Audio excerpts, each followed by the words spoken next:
Perempuan yang junub, bolehkah dia kerja seperti memasak nasi untuk suaminya? Sebaiknya dia berwuduk dulu. Sebagus-bagusnya dia segera mandi. Tapi kalau kedinginan atau mati lampu atau kerannya tidak jalan atau sumurnya tiba-tiba kering, setidak-tidaknya dia berwuduk. Kalau dia tak bisa berwuduk, kata dokter, jangan berwuduk ya bu, nanti kalau ibu berwuduk mati. Maka dia bertayamum. Tapi sebagus-bagusnya dia mandi, barulah dia melakukan aktivitas. Yang tidak boleh sama sekali 7. Tak boleh megang Quran, tak boleh baca Quran, tak boleh bawa Quran, tak boleh masuk masjid, tak boleh iktikaf, tak boleh tawaf, tak boleh sholat, tak boleh puasa. Nah, itu tak boleh sama sekali, haram hukumnya. Tak boleh pegang Quran, tak boleh bawa Quran, tak boleh baca Quran, tak boleh masuk masjid, tak boleh iktikaf, tak boleh sholat, tak boleh puasa, tak boleh tawaf. Mazhab Syafi'i. Sumber referensinya mana? Al-Fiqhul Islami wa Adillatuh. Siapa penulis kitabnya? Syekh Wahbah Az-Zuhaili. Adapun tentang memasak, buat kopi suami, sebaiknya dia mandi bersih suci. Bagi tarekat Naqsyabandiyah yang memasakkan gulai goreng ikan, memasakkan nasi orang yang sedang bersuluk, orang suluk nasinya putih, tidak boleh dalam keadaan berhadas. Jangankan hadas besar, sedang uzur, sedang berhadas kecil pun tak boleh. Kami kalau sedang bersuluk tarekat Naqsyabandiyah, maka yang memasakkan nasi yang disukat setumpuk makan siang makan malam itu hanya orang yang dalam keadaan berwuduk suci saja. Karena ini terkait tentang kesucian diri, dikhawatirkan dia menjadi hijab yang menghalangi kita dengan Allah Subhanahu wa ta'ala. Mudah-mudahan kita suci zahir, suci batin, bersih dari hadas besar, hadas kecil, senantiasa istiqamah menjaga wudu supaya dibukakan Allah pintu-pintu keberkahan insyaallah. Amin ya rabbal. Assalamualaikum warahmatullahi wabarakatuh. Waalaikumsalam. Apa hukum poligami?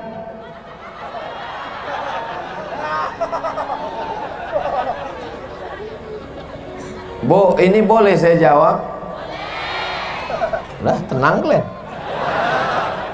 Fankihu ma qabalakum, nikahilah perempuan yang baik-baik, minan nisa, perempuan masna 2 orang, wa thulatha 3 orang, wa ruba 4 orang.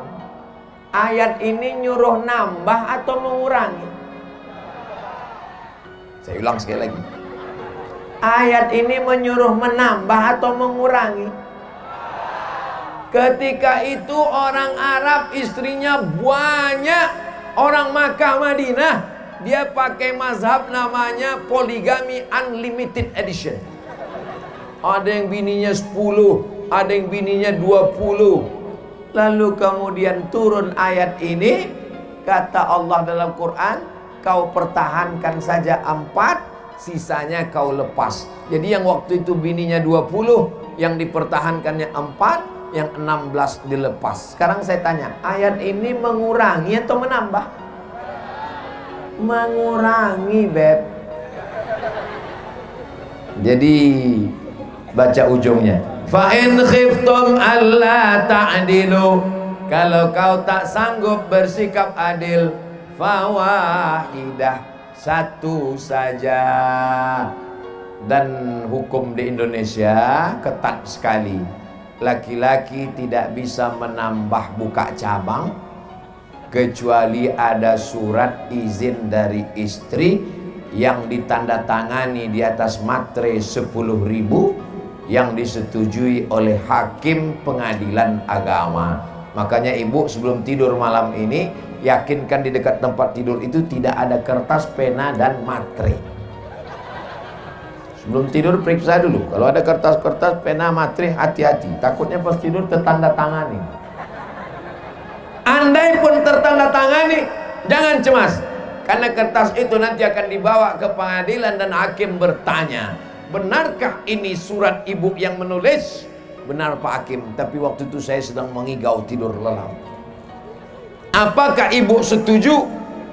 Setuju Pak Hakim. Barulah bisa. Kalau tak bisa, kalian hanya bermimpi saja saudaraku. Ibu sudah tenang? Dah. Itu kalau dia mau ke KUA. Tapi kalau dia mau diam-diam, selamat tinggal lagi. Bolehkah Pak Ustadz? Ini ajaran Islam. Kalau tidak setuju jangan mengejek. Karena mengejek berarti mengejek ajaran Islam, mengejek Nabi Muhammad, mengejek Allah. Kalau setuju laksanakan. Bapak rayulah ibu. Mama mau masuk surga jalan tol yang tanpa banyak-banyak puasa sunat Senin Kamis, tanpa banyak sholat duha, langsung masuk surga. Setuju ini. Banyak cara lain masuk surga. Nah, tidak semua perempuan siap untuk menerima itu. Betul ibu? Dari bunyinya udah jelas itu dah. Pahamlah kalian. Tapi ada perempuan yang ikhlas, suaminya menikah lagi, dicarikan oleh istri yang pertama. Kawan saya, tak boleh sebut nama, menjaga kode etik jurnalistik. Nanti ibu yang mau tanya, nomor handphonenya nanti saya kasih untuk konsultasi bagaimana cara melembutkan hati, bisa menerima itu, insyaallah. Ada laki-laki yang kekuatannya 300 tenaga kuda, tak sanggup istrinya. Kalau ini tidak dibuka pintu emergency door, maka akan terjadi ledakan pesawat yang luar biasa. Dia akan berzina, dia akan buat maksiat. Sekarang saya tanya, ibu lebih mau yang halal atau dibiarkan dia buat haram?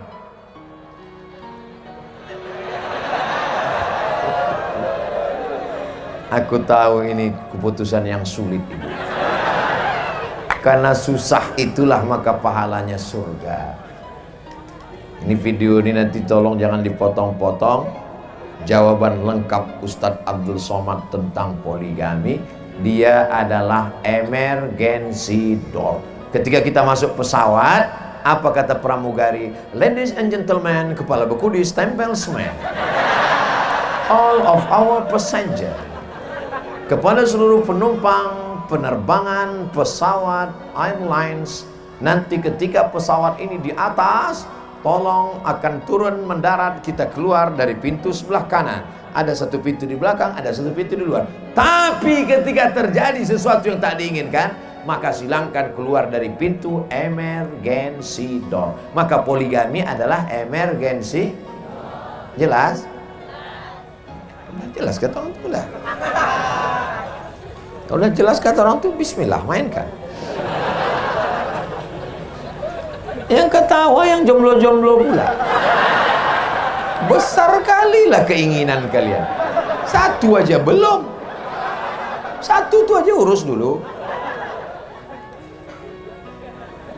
Ya ma'syaras syabab, wahai anak-anak muda, man istata'a minkumul ba'ah, siapa di antara kalian yang belum menikah, falyatazawwaj, menikahlah. Fa innahu aghaddu lil basar, menikah itu menjaga pandangan, wa ahsanu lil farj, menjaga kemaluan. Faman lam yastati, siapa yang belum sanggup menikah, fa alaihi bisawm, hendaklah dia banyak-banyak puasa. Fa innahu lahu wija, puasa itu jadi obat.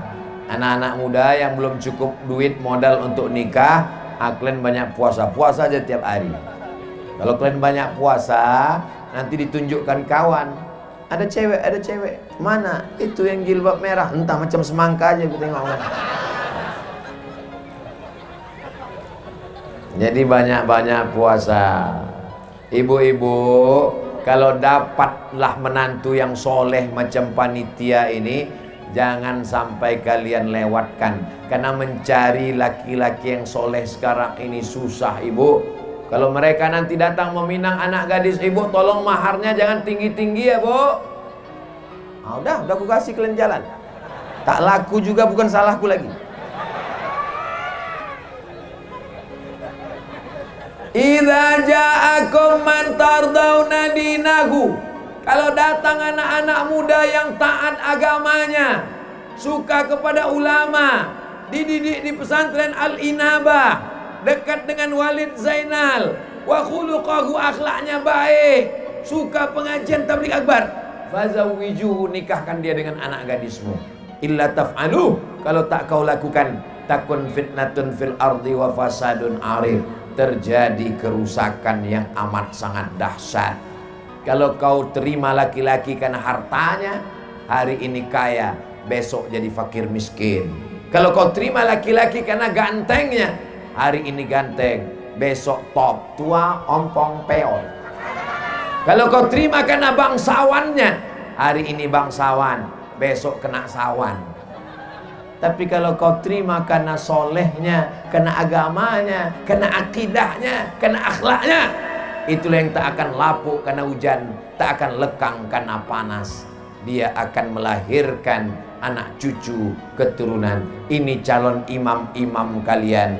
Ya Allah, pertemukan anak-anak gadis yang solihah-solihah ini dengan anak lajang yang soleh-soleh ini dengan cara yang baik-baik ya Allah, sehingga lahirlah keturunan yang baik-baik insyaallah. Ayah. Ya, gimana ayah jumpa dengan emak dulu? Kami jumpanya waktu tabligh akbar di Manggi. Gimana ceritanya jumpa? Waktu itu pas sudah selesai acara Ustadz Somad, pas kami bubar, waktu aku sedang nyari-nyari selok, itulah kepalaku terbentur sama kepala emak kau. Tuh, pas kami pandang.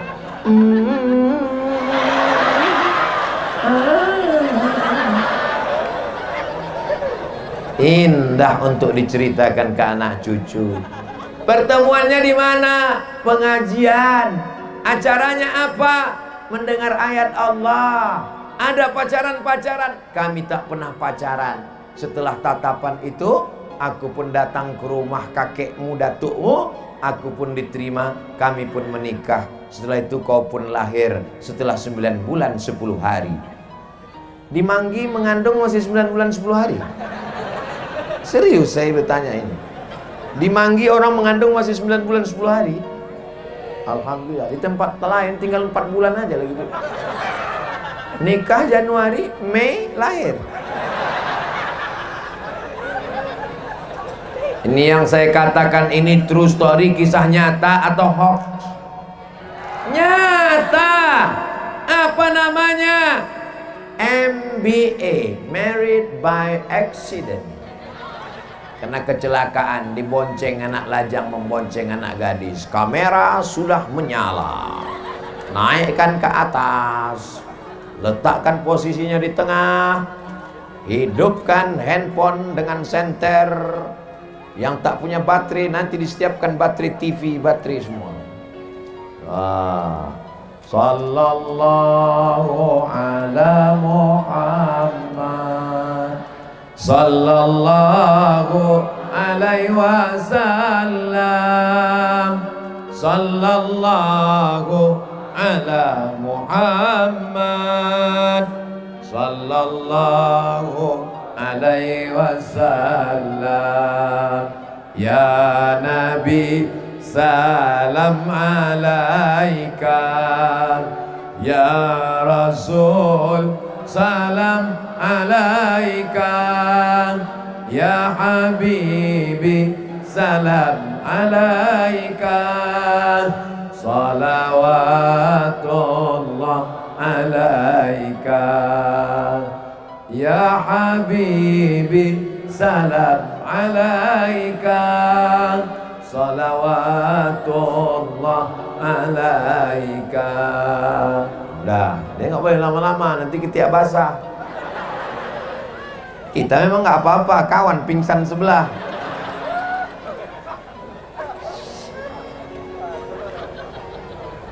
Kenapa terlambat ketawa ibu?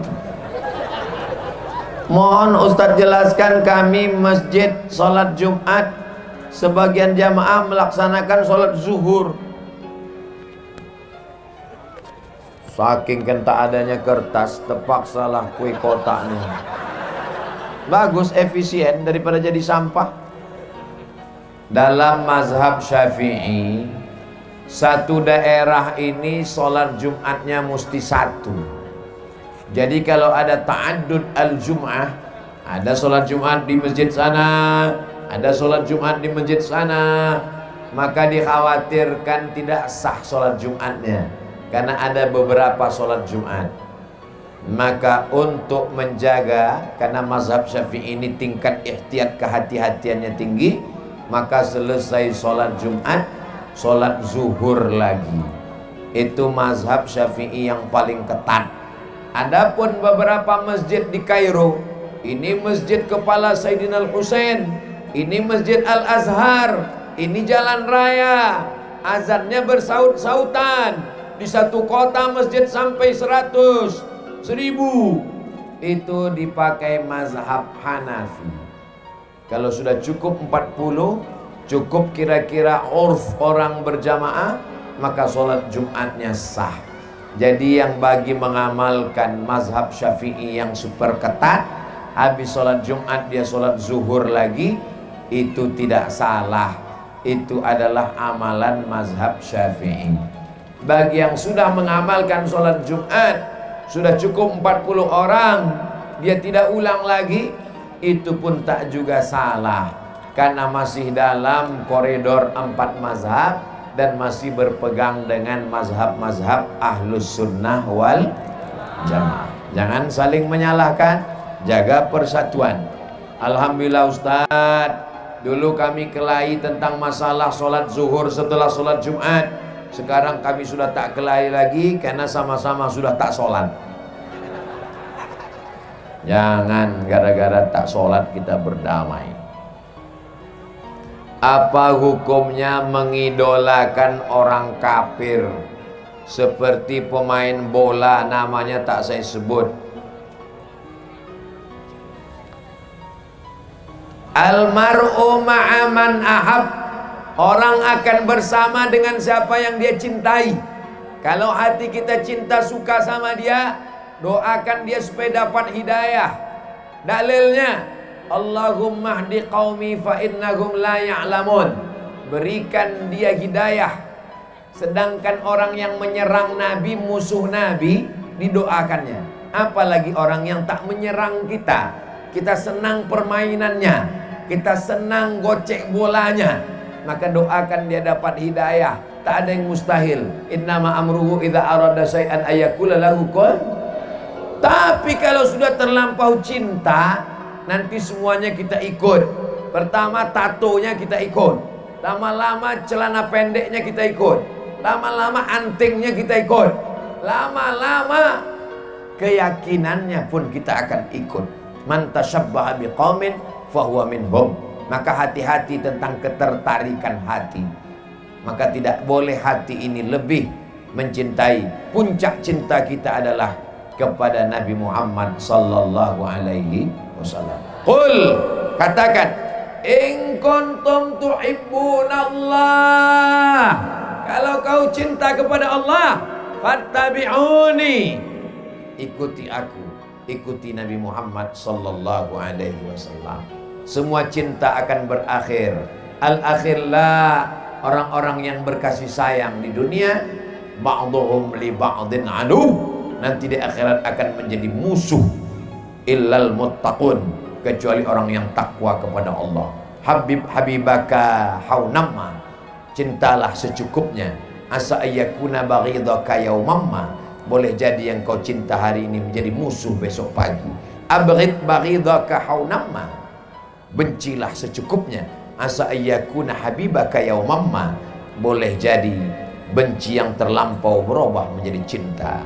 Kalau benci jangan terlampau benci, kalau cinta jangan terlampau cinta, kecuali cinta kepada Allah dan kepada Rasulullah sallallahu alaihi wasallam.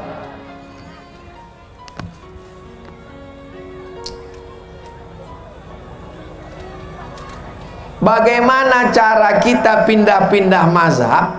Apa pula boleh pindah-pindah mazhab? Saya tak pernah pindah mazhab. Cobalah sebutkan di pasal mana saya pindah mazhab. Tak pernah saya pindah mazhab. Buka kitabnya Al-Fiqhul Islami wa Adillatu. Pembahasan pertama tentang talfiq. Tidak boleh mencampur mazhab dalam satu qadiyah. Cara berwuduknya mazhab Syafi'i, pas membatalkannya pindah ke Maliki, batal, tak bisa. Tapi dalam keadaan darurat tingkat tinggi, tapi tidak dalam satu masalah, bisa. Sholatnya mazhab Syafi'i, tapi pas membayar zakat fitrahnya pakai mazhab Hanafi, dia bayar pakai uang. Itu kata Syekh Ali Jum'ah Mufti Mesir dalam kitab Al-Bayan lima yushghilul adhan. Beliau lebih condong kepada pendapat mazhab Hanafi, karena zaman sekarang orang kalau dikasih beras, beras itu akan dijualnya lagi karena dia perlu duit. Sedangkan zaman dulu orang bayar gandum, gandum bisa ganti kain, karena mereka waktu itu sistemnya sistem barter. Itu Syekh Ali Jum'ah, muftinya Mesir, mazhabnya Syafi'i, dalam kitab Al-Bayan lima yushghilul adhan. Tapi kalau tidak darurat tingkat tinggi, maka kita tak boleh pindah-pindah mazhab. Nanti kita akan terjerumus dalam tatabbu' rukhas, mencari yang enak-enaknya saja. Pas giliran berwuduk dipakainya mazhab Hanafi. Kau tadi kan udah bersentuhan, kenapa tak batal? Aula mastumun nisa. Batal itu kalau jima. Kalau tak jima tidak batal. Kalau hanya bersentuhan tak batal. Mazhab apa yang kau pakai? Aku pakai mazhab Hanafi. Pas giliran berkurban, kau tak berkurban. Mazhab Hanafi kan wajib. Aku Syafi'i aja, sunat muakkad. Pas giliran nikah, nikah itu dalam mazhab Syafi'i mesti pakai wali. La nikaha illa biwaliyin. Tiba-tiba dia tanpa pakai wali, aku udah nikah tadi. Siapa mau nikahkan? Perempuan itu kan boleh nikah sendiri menurut mazhab Hanafi. Ini namanya mazhab kutu loncat. Ini namanya mazhab tupai. Lompat sana, lompat sini, lompat-lompat. Maka kita istiqomah dalam mazhab Syafi'i insyaallah. Amin ya rabbal.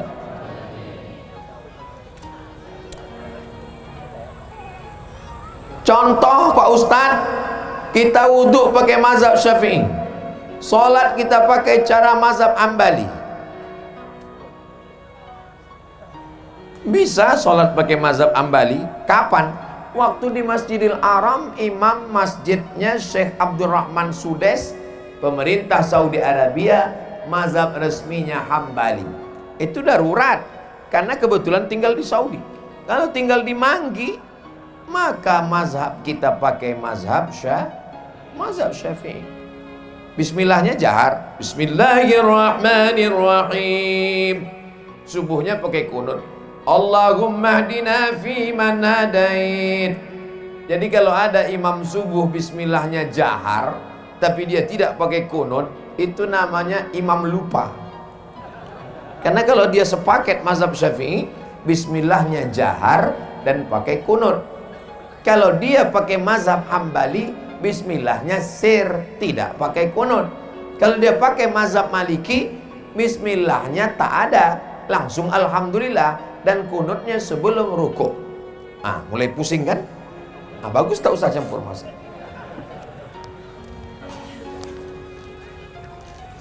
Apa pahala bagi istri yang selalu mendukung suaminya menjalankan kebaikan? Ar-rijalu qawwamuna 'alan nisa. Laki-laki menjadi pemimpin bagi perempuan. Di rumah itu, Bu, yang jadi pemimpin bapak apa ibu? Kadang-kadang saya, kadang-kadang dia Pak Ustadz, tapi lebih sering saya. Kalau ada bapak model begitu, sabar aja Pak. Nanti bapak kalau meninggal tak kena azab kubur, saking udah azabnya di rumah. Pas sudah mati, kata malaikat di kubur, yang ini tak usah kita azab lagi. Kasihan, udah azab kali dia sama bininya ini. Perempuan yang solihah itu bagaimana sifatnya ya Rasulullah? Idza nazarta ilaiha sarratska. Kalau kau pandang dia, senang hatimu. Alhamdulillah Pak Ustaz, aku senang kali nengok dia itu. Siapa dia? Istri kawanku. Itu namanya gatal. Usahakanlah ibu menyenangkan di hati suami, di pandangan suami. Insya Allah ya Bu. Soalnya banyak sekarang perempuan ini dia bersolek, pakai baju bagus kalau mau keluar rumah, menyenangkan laki orang. Tapi kalau di depan lakinya bau bawang goreng, bentuknya macam mak lampir. Tapi kalau pas mau keluar rumah, bedaknya 2 inci, mukanya putih, tangannya hitam, minum jus bengkoang. Idza nazarta ilaiha sarratka.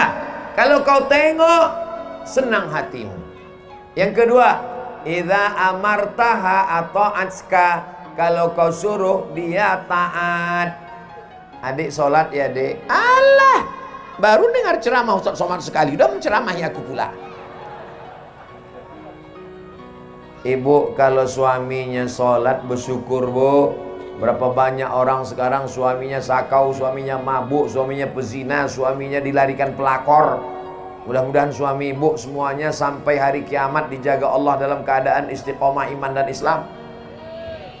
Tengoklah kuatnya amin mereka, menunjukkan besarnya cintanya padamu.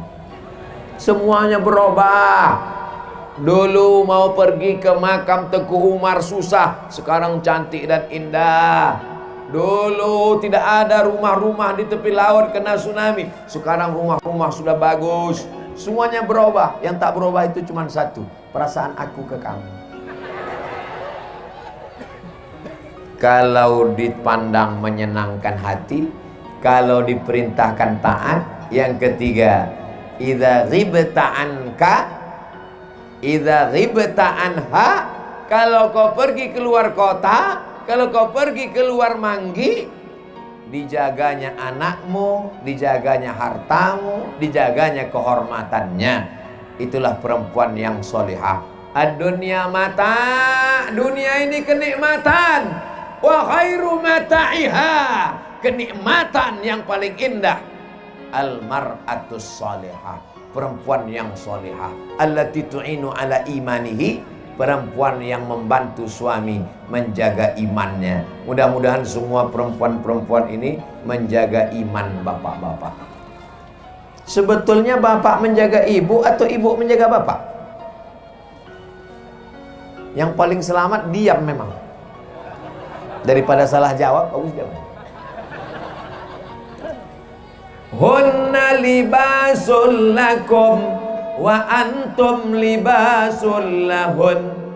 Perempuan jadi baju pakaian bagi laki-laki, laki-laki jadi pakaian bagi perempuan. Coba tengok ayatnya. Perempuan menutupi aib laki-laki.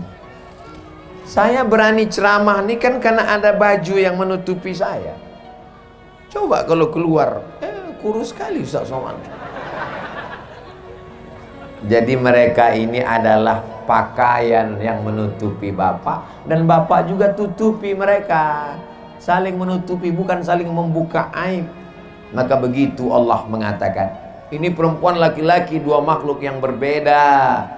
Lalu yang menyatukan mereka apa? Wa ja'ala bainakum mawaddatan wa rahmah. Dijadikannya antara kalian berdua ada mawaddah dan rahmah. Mawaddah itu fisik, lebih tinggi, lebih cantik, lebih putih, rambutnya bak mayang terurai, bibirnya bak delima merekah, alisnya bak semut beriring, pipinya bak pauh dilayang. Begitu anak tiga, rambutnya bak sumbu kompor, dan seterusnya. Nanti kalau aku teruskan banyak yang tersinggung. Perempuan itu macam bunga. Bunga itu bagaimana? Cantik, mekar, harum, indah, layu, kuning, mati. Satu-satunya bunga yang tak layu, bunga plastik. Dan di Manggi tak ada bunga plastik, karena semuanya asli, original. Beda tempat lain, oh cantik sekali bunga, pas ditengok plastik semuanya. Di Manggi asli, tanaman hidup. Tolong selesai acara panitia kalian balikkan ini. Ya kan, Bu? Punya orang ini. Kan sampai habis acara, hilang bunga aku kan gara-gara rusak somat lah ini. Aku juga yang kena. Mudah-mudahan ibu bertambah imannya karena bapak pemimpin rumah tangga yang soleh, dan bapak istiqomah karena ibu-ibu yang solihah, insyaallah. Amin ya rabbal alamin. Itulah kaji kita pada malam hari ini. Tadi dimulai jam 9:30, sekarang sudah jam 11 kurang 15, 75 menit kita bersama. Kebersamaan kita di Manggi membuat kita bersama di surga Jannatul Firdaus bersama Nabi Muhammad sallallahu alaihi wasallam.